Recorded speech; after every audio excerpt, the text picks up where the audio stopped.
You check your phone. No reply. 3 hours now. You tell yourself you're not going to think about it, and then you think about it anyway.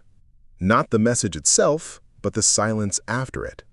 Your mind starts filling that silence with reasons, not neutral reasons, not they're busy or their phone died. The mind reaches almost immediately for the worst one. They're upset with you. You said something wrong. This is how it ends. You know, somewhere in the reasonable part of your brain, that this is probably not true. And yet the feeling doesn't care what you know. It builds a scenario anyway, complete with a tone of voice, a facial expression, a whole imagined conversation where you're already losing. Most people call this overthinking, or anxiety, or being dramatic. Those words aren't wrong, exactly, but they treat the mind like it's malfunctioning, like this is noise your brain shouldn't be making. That explanation is comfortable because it lets you feel like the problem is a flaw in you specifically. But it doesn't explain why this happens to so many people in such a strikingly similar pattern across completely different lives. So the more interesting question isn't why your brain does this, it's what your brain is trying to prevent by doing it. Here's the shift. The worst-case scenario isn't a prediction, it's a rehearsal.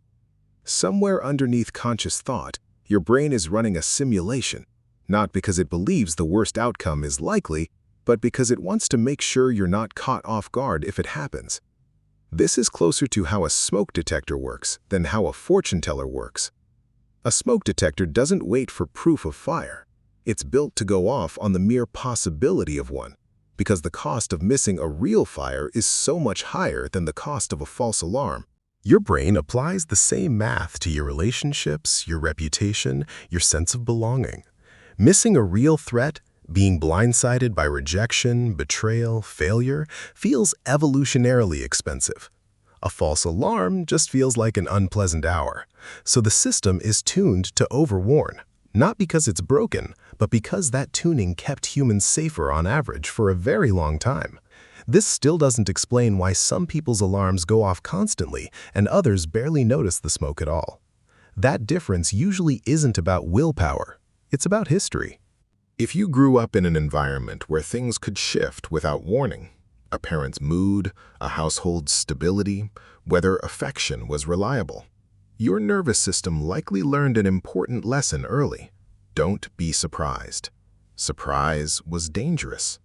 Scanning ahead, imagining what could go wrong before it did, wasn't anxiety back then. It was preparation. It probably worked. It kept you one step ahead of pain you couldn't otherwise control. The problem is that this system doesn't come with an off switch for adulthood. It doesn't know the unanswered text isn't the same as the unpredictable parent. It's using an old map to navigate a new territory. And the map still says, assume the worst, because assuming the worst once kept you safe. If this is already sounding familiar, if you're recognizing a pattern you've never quite had words for, that's exactly what this channel is for. We take moments like this one and quietly explain the psychology underneath them. If you want more of your own mind explained back to you like this, subscribe and stay for the next part, because the strangest layer of this is still ahead. And here's where it gets genuinely strange.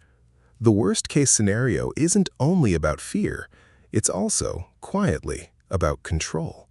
A vague uncertainty feels unbearable to sit inside. A specific, even terrible story feels almost better than no story at all.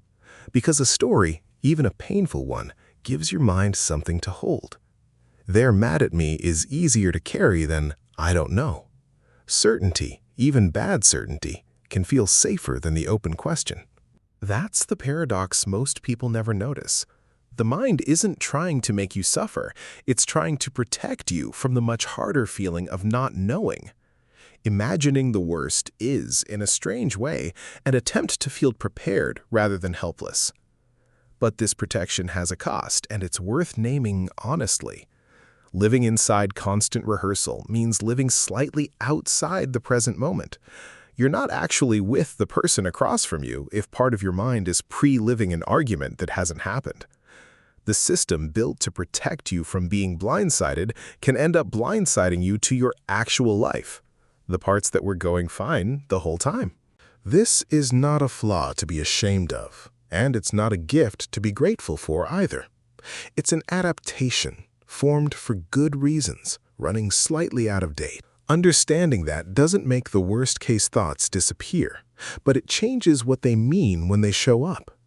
The thought isn't evidence that something is wrong with you, or even that something is wrong right now. It's evidence that some part of you learned a long time ago to take uncertainty seriously, sometimes too seriously for the situation in front of you today. Once you notice this pattern in one place, you tend to notice it everywhere.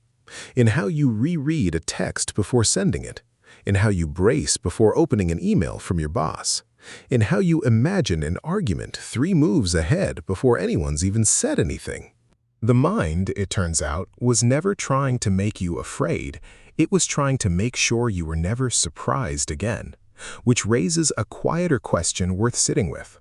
How much of your life is being shaped right now by a system still trying to protect you from something that already happened a long time ago to someone slightly younger than you are now? If you recognized yourself somewhere in this video, that's usually a sign there's more worth understanding.